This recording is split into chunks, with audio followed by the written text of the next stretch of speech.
What's going on, guys? Greg here. We're back with another video on the LE CTR. So we decided we're keeping the car. We got new wheels for it, the Volkswagen 28s, and finally today we're going to do something about that atrocious wheel gap. So we got some Eibach Pro lowering springs that we're going to install on the car, and it's going to give us a nice stance on the wheels setup that are on there right now. The only issue, I think it's going to rub for sure because this is a very aggressive offset on the wheels. And we got some wide 265 R888s. So we got these brand new Eibach springs.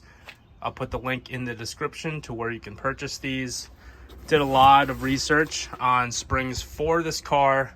General consensus, Eibach is the way to go as far as lowering and riding as close to stock as possible. I did not want to do full coilover setup because I want to stick with the suspension dampening that's electronic on this car. So we're gonna use the lowering springs instead. These are much more affordable and they go straight on the factory struts. We're gonna start with the front because it's the most challenging. So I don't wanna go ahead and do the rears first and then I can't get to the fronts for whatever reason, and then we have a car that's sitting Carolina squat. So we're gonna try to avoid that. We'll do the fronts first. The rears are a lot simpler. Quick jacks. If you don't have quick jacks at home and you work on your car quite often, these are a great investment. I did have the 2-post max jacks prior to this, but with those you're not able to really open your doors as much, and I don't plan on doing like full engine out work anymore in here at least. So the quick jacks are perfect because they just slide in and out and they don't take up a lot of space. And these are very portable. You can just unhook them with the quick disconnect, throw them in your truck or whatever, and bring them somewhere else with you. So we're gonna line these up with the jacking points on the car, and then we'll go ahead and raise it up to the full height.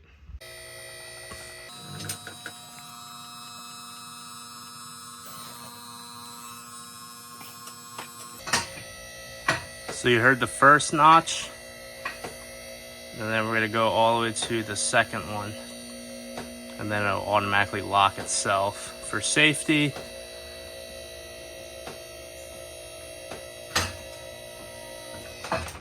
Boom. Now it's all up in the air.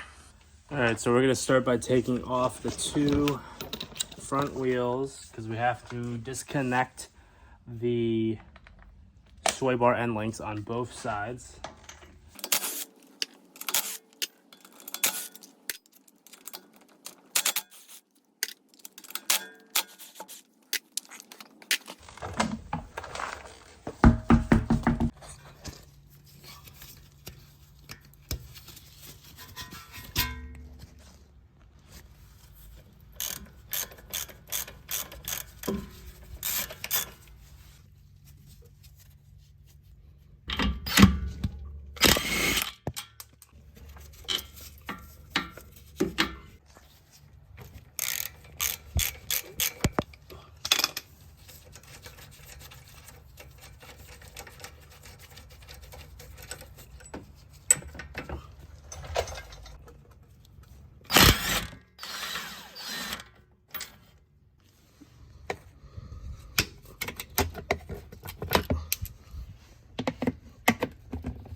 This tray is so annoying. There's like a million clips, bolts. They're all different sizes. So I think we just got these 2 Allen head ones, and then this whole tray should drop down.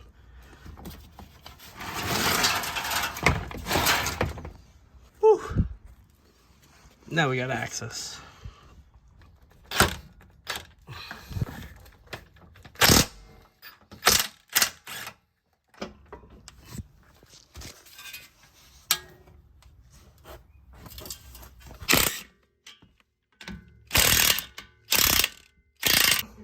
This strut was a huge pain to get out. Oh, let's get it. Yep, we're almost there. Woo! Sick. Dangerous. Don't try this at home. Ooh, we finally got the struts out. This is the right side, that's the left side. The left side took a lot longer for whatever reason. It just didn't want to slide out of the fork. The right side, all I did was hammer down with my foot, and that thing popped right out like half a second.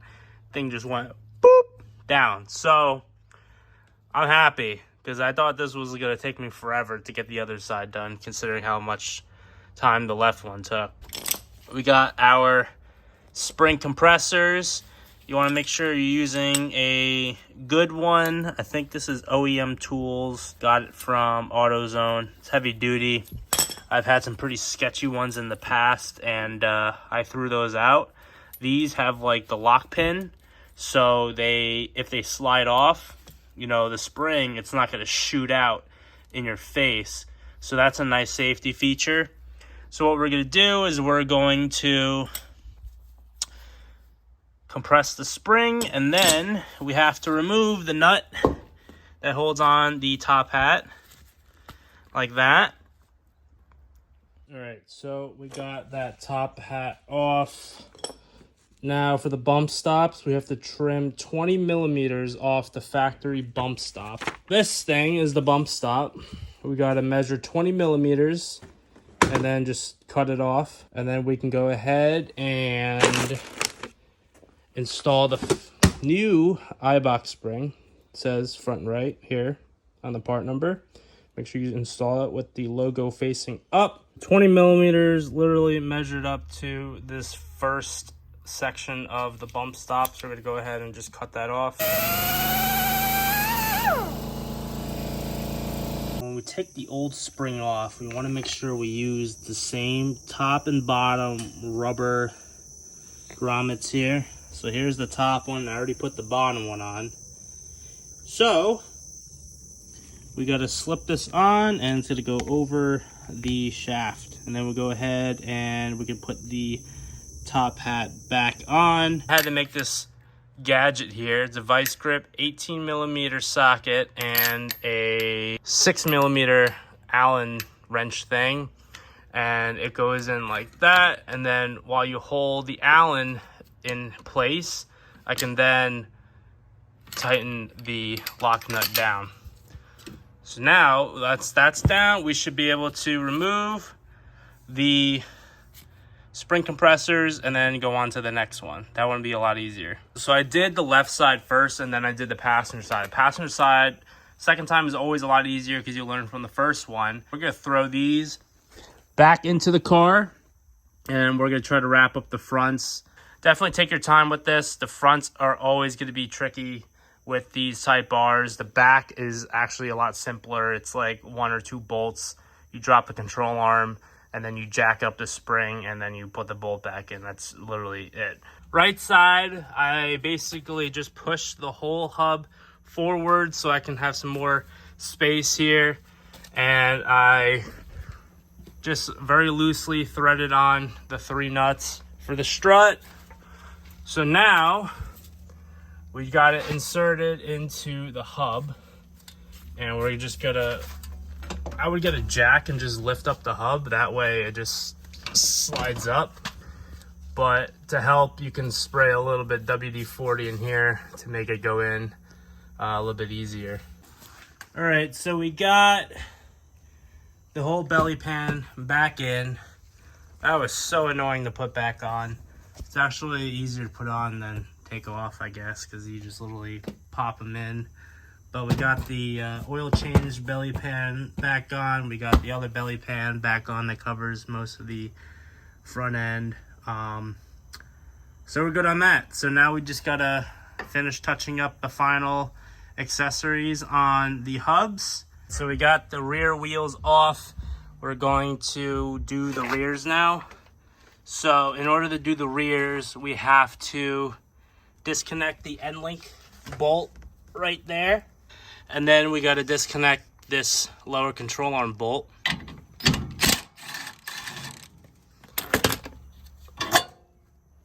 Long bolt. I pulled out that 17 millimeter bolt. Now, jack up the control arm a little bit.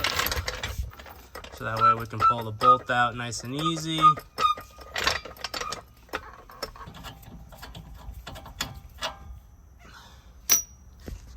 right, lower it. So now, control arm drops down, and look at that. There's so much room for the spring. We can just pull that out.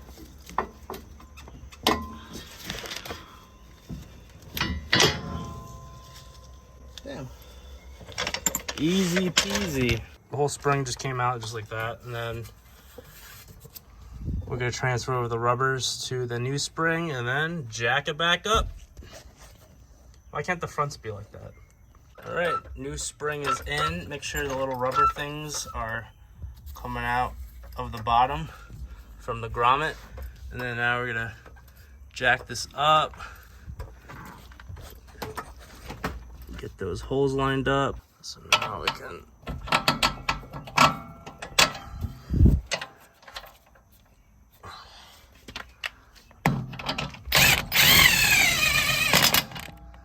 straighten that one out. I love working on a new car because everything comes out and goes back in so nicely. Great.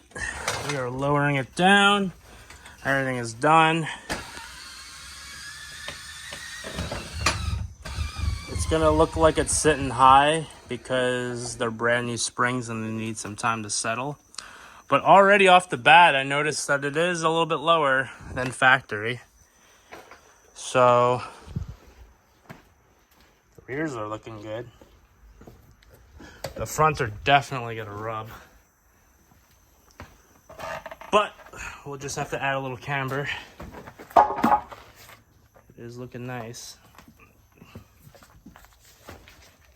The rears are looking good.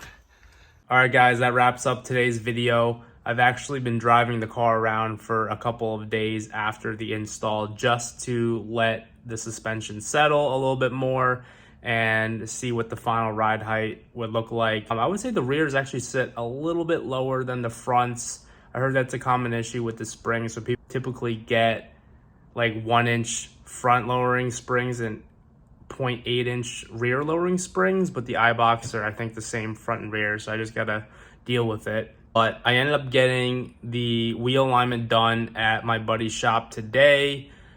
We did a 4-wheel alignment. After the alignment, the car drives really nice. It drives super straight. I'm happy with it. As the suspension did settle a little bit more, I am starting to rub more. Not surprised with that because these are low offset wheels and wide RAAA tires. Until I can find a set of the 45 offset MF10s, the Mugen wheels, then these are gonna be the ones that I'm gonna continue to run.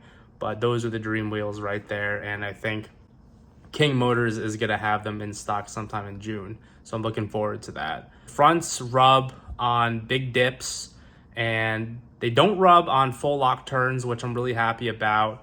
And I didn't have to do any fender modification yet, and I really don't plan on doing it, but I'll have to see how much it rubs with more load in the car, such as passengers and items in the trunk. The rears do rub. It's not too bad, honestly, and I didn't do any additional adjustments to that either. No camber arms or anything. I did modify the front. I took out the factory alignment bolts that go onto the top hat.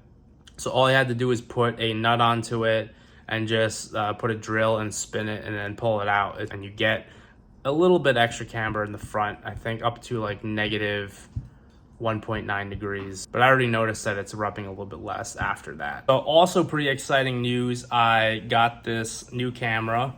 If you guys don't know what this is, it's a GoPro competitor. And the reason why I bought this is because my GoPro Hero 9 Black actually conked out the other day. For some reason, it just stopped powering on, even with a, the new battery and the wired plugged directly into it. I'm not sure what happened, but it's dead. So I got this Insta360 One RS. I really like this camera. I decided to go with this because it has the 360 view option with the interchangeable lens, and it also has the 4K other lens. So you literally just assemble it like Legos and you take it apart. It's a really cool camera. I already did some sample videos with it with the 360 view. It is awesome. I'm truly impressed by these capabilities. So I'm gonna do a lot of new content with this camera, especially with that 360 view. It kind of get like that Forza look with the car and the tripod out the back. I hope you guys liked the video and watching me struggle with that suspension. It was definitely a learning experience, but I think if I do it again, I can definitely get it done in probably 2 hours. It's honestly just taking that belly pan and putting it back on that takes up a lot of time, because there's literally like 40 different clips and bolts that you have to take off. If you guys like the video, smash that like button. I'm gonna post my Instagram down below so you can follow me on the daily. I got a lot of posts going on there every single day, but I got more content coming for you guys soon. So subscribe, like that button, and see you guys in the next one.